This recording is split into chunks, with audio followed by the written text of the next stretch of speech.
Whatever it is, you're bold enough, you're big enough to dream if you are intentional and deliberate about it. Now, there's some aspects of it that are going to be organic, but if you are intentional and deliberate, if you build it on Monday, if you build it on Tuesday, if you build it on Wednesday,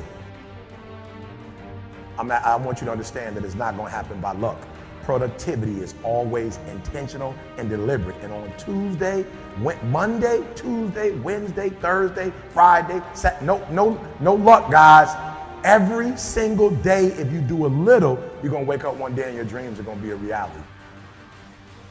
You can't just say you want it. You can't watch the video and say, I want it as bad as I want to breathe. It's cute to say it. But when it's showtime, when the sun comes up, you've got all the books, you've got all the tapes, you've got all the access. Now it's time to hunt. And what separates you from everybody else is that when it's time to hunt, you're ready to hunt. Everybody's got lions on their profiles. Everybody talks positive about themselves. Everybody talks like you're a beast. You dress like you're a beast. You've got the cards like a beast. But then when it's time to do what beasts do, you back up. You got to get up and make it happen. I can, I will, I must. How do you get to that next level? How do I get my business to the next place? How do I get other people to the next place? Look, if you want to get rich, you want to be really successful. When I say rich, I'm not talking about money. I'm talking about a rich life, freedom, time with family, choices, get to do what you want. Look, if you want to be in business for yourself and free, you must learn to dominate. You cannot compete. Dude, what are you doing, man? What are you doing? You know what? Most people are going to spend more time in their life working than any other single thing and not being successful.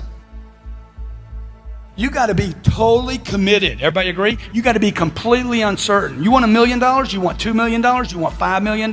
How much money do you want? How much success do you want? How much notoriety do you want? You want a New York Times bestseller? Why can't you have everything? Oh, but I'm 65. So what? Man, Colonel Harlan Sanders made all his money after he was 65 years old. He wasted the first 64 years. If you're not sure of your own value, your own goals, and what you want, the world will never reward you of what you want, your value, and your goals. Do you need to pressure yourself? You need to cook yourself. You need a necessity level way up here. When I wake up in the morning, I write my goals down. When I go to bed at night, I write my goals down. It's the first thing and the last thing I do every day. I've been doing that for 25 years. Here are 4 steps you must take to create the next level of success in your life. Number 1, you must get attention. You got to get attention. If you got to scream to get it, get it. What do these people have in common? Okay, there's Michael Jordan, Warren Buffett, Steve Jobs, Oprah, a Navy SEAL, and my mother. You know what they had in common? This. Greatness has in common immersion. They're immersed completely in their environment. Number 2, they're dedicated, completely dedicated. 3, they have a total commitment.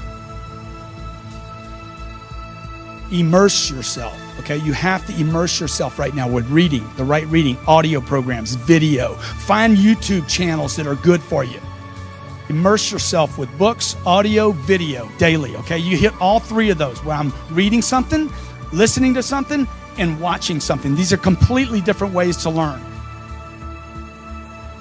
Anybody can do this, folks. Anybody can do this. This is not about a college degree. This is about massive amounts of action to get attention for yourself, your brand, your company, your products, your ideas, your dreams. Life is really, really short. And I think that we don't value and appreciate, our freedoms and our opportunities in our life.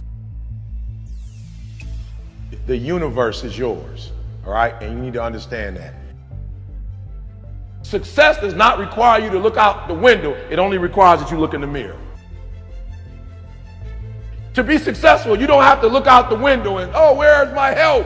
Where are the people that I need? All you got to do is stop, look directly in the mirror, and the one person you need to blow up, the one person you need to be successful is looking right back at you. And if you're willing to make a commitment to that person in the mirror, if you're willing to look at that person in the mirror and say, I make a commitment to you from this day forward, that whatever it takes, I'll do whatever it takes.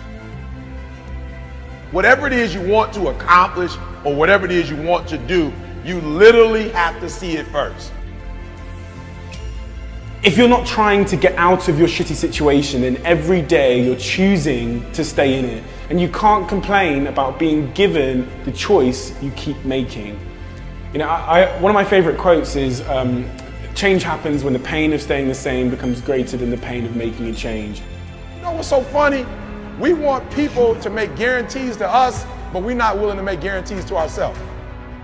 You're not brave enough. You want to put it on somebody else. The reason why I'm not successful is because of my boss. Have you ever looked at yourself in the mirror and said, I'm not getting up on time. I'm not going to work on time. I'm not putting in 120% when I'm at work. You've never looked at yourself in the mirror and said, you let you down. Until you get to that point, you let you down. You always want to blame other people. You want to hold other people to the fire, but you're not holding yourself to the fire. You just said you're giving 50%. You owe you an explanation. You owe you an explanation. You need to look at yourself in the mirror and say, why are you only giving 50%? What's wrong with you? You need to put yourself on punishment. And I stopped being a victim. Stop saying, I've got to wait for good things to happen to me. And I said, I'm going to grind. I'm going to fight. I'm going to work. I'm going to press toward. I'm going to learn. I'm going to do everything in my power. Every single day, I'm going to do everything in my power to become a victor and not a victim. Winners win and losers lose. I can't explain it any better than that. I don't know how it happens, but winners win. And if you create a culture of losing, if you keep being a victim, if you keep letting losing happen to you, if you keep letting people do you and treat you any kind of way, it's going to become a culture. I have standards. I have values. It's easy to go through life holding on to things that are weighing us down. Guilt, resentment, doubt, worry. The problem is when we allow these things in, they're taking up space for the good things that should be there. Imagine your life is like a container. You were created to be filled with joy, peace, confidence, creativity. But if you allow worry in, it pushes out the peace. There's not space for both. You can't go above 100%. You have a limited amount of room. If you allow guilt to take up space, that's space that you don't have for the confidence you need. Some people don't enjoy their lives is because their container, their heart is contaminated with so many things. They have 10% worried, stressed out over their job, 12% bitterness, mad at their neighbor, 20% guilt, beating themselves up for past mistakes, 9% jealousy, their coworker is more beautiful. They don't realize 70% of their container is negative. How much space are you given to guilt, to shame, to regret, to being against yourself? Whatever it is, it's too much. Give no place to guilt. Give no place to worry. Give no place to bitterness. It can't come in and automatically take over. You control what's in your container. You control what you think about, what you choose to allow in. And we all have negative emotions, negative feelings. But you have to make the choice. I'm not going to give this jealousy, this bitterness, this anger, valuable space and let it poison my life. I'm going to protect what I allow in me. And every morning when we wake up, we need to empty out anything negative from the day before. But you have to be disciplined. Say, no, I am not giving this offense any room. I am not going to let it sour my day. Or you wake up in the morning and thoughts of worry come. How are you going to pay your bills? What if the medical report's not good? You'll never get out of this problem. Don't allow that in. Take inventory of what you're giving space to. Life is too short to go through it with negative things holding us down.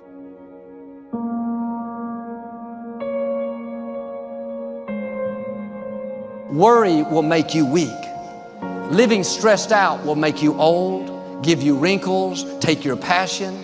Being bitter, angry, resentful will shorten your life. Get in a habit of emptying out the offenses, empty out the worry. You make a mistake, empty out the guilt. You didn't do your best, empty out the regret. Do better next time.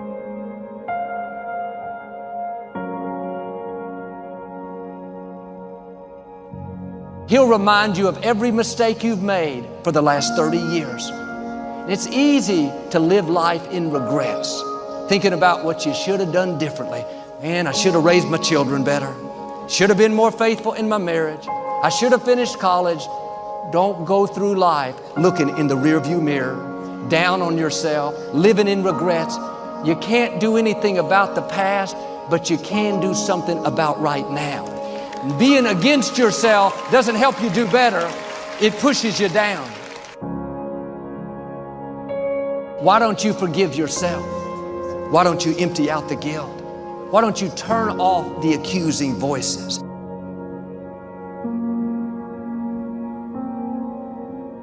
When you fall down, don't stay down, get back up again. When the accuser whispers, look at you, you blew it again, you'll never get it right. Just answer back, yes, I know I'm not perfect, but I am forgiven. I may not be where I should be, but I'm making progress. I'm moving forward. I'm not where I used to be. Don't let guilt poison your future. Empty it out.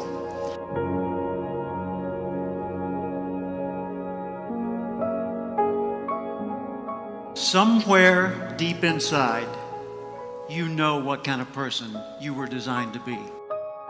If you want to produce great acorns, think like an oak, not like an acorn. Think like the person you intend to become. Like the Christian question, what would Jesus do? Ask yourself, how would the person I'd like to be? The acorn has three parts. It's got a stem, a cap, and a seed. And the stem represents its connection to the past.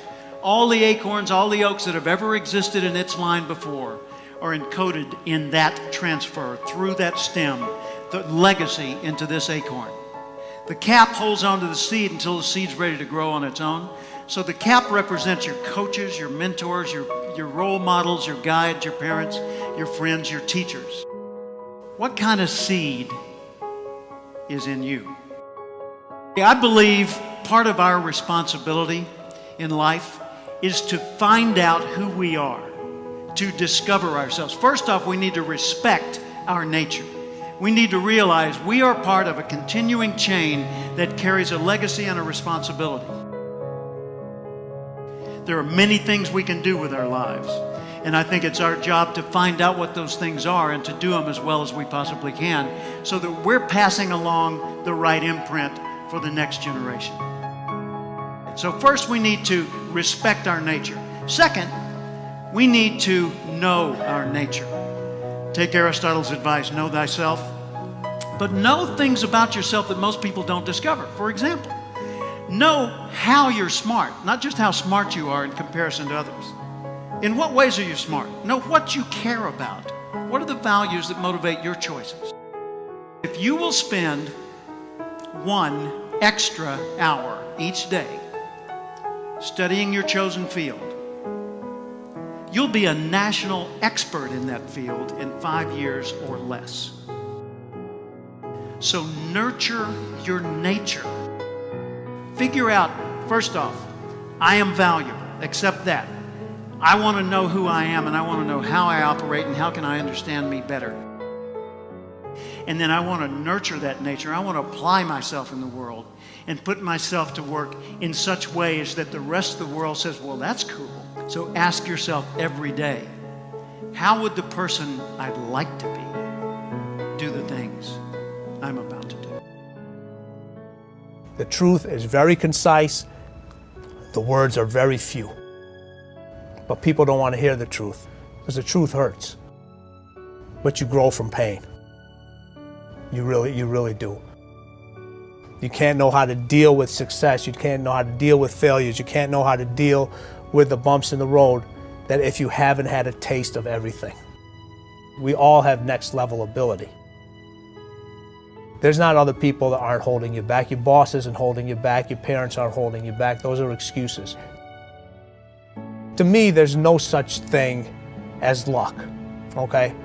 All luck is preparation meeting opportunity, plain and simple. You have to be ready, prepared for that situation. If you're an employee of this company and the boss puts you into a pressure situation, that's a privilege. He believes in you. You better deliver, because if you don't, that situation goes to somebody else, and you may never get that opportunity again. Everything matters. If you take any situation and just take the word only and take the word just out of it, it changes the whole phrase. It's just a game.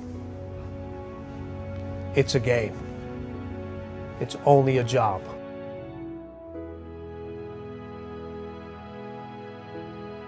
The body has limitations, the mind does not. We focus so much on what goes on from the neck down that we forget it all starts from here. Everything starts from here. If you're not mentally ready, you're never really physically prepared. And that's where the preparation starts. I firmly believe that everybody in this room, everybody on this planet has a gift. It's your job to figure out what that gift is. Then it becomes your job to decide whether you're going to act on that or not. Everyone sees the work that you put in, but it's what you don't see is going to determine how far you're going to get. I hear stuff all the time. People say, oh, look in the mirror and you'll see why you're not succeeding. I don't believe that, okay? It's what you don't see in the mirror. That's what's holding you back. It's what you're not willing to see is why talent is not enough. And when you finally see it and accept it and decide to work on it, then you can take that next level. A lot of people ain't honest with themselves about what they really want. You want to make more money than you've ever made. You want to travel the world. I don't know. You want to build your second home. I'm not sure what you want, but I need you to understand that you got to give some. You can't stay where you are and go where you're trying to go. Do not let any job that you do kill your dream, because the only thing that can make you feel alive is your dream. Honestly believe that if people are not calling you crazy, your dream isn't big enough. No matter how many people told me no, no matter how many people lied to me, focus on one thing. Make it your priority and stick with it no matter what. Whatever your dream is, whatever your goal is, you're not going to be able to make it happen if you don't have a dream party every day. Like, you've got to have a dream session. You've got to take out 10 minutes, 15 minutes, 20 minutes, however much time you have, and you've got to actually go in a room, close the door, and you've got to see yourself doing it. You've got to feel yourself doing it. You've got to actually walk in it. You've got to go in the future, live it out, come back in the present, and start working toward it.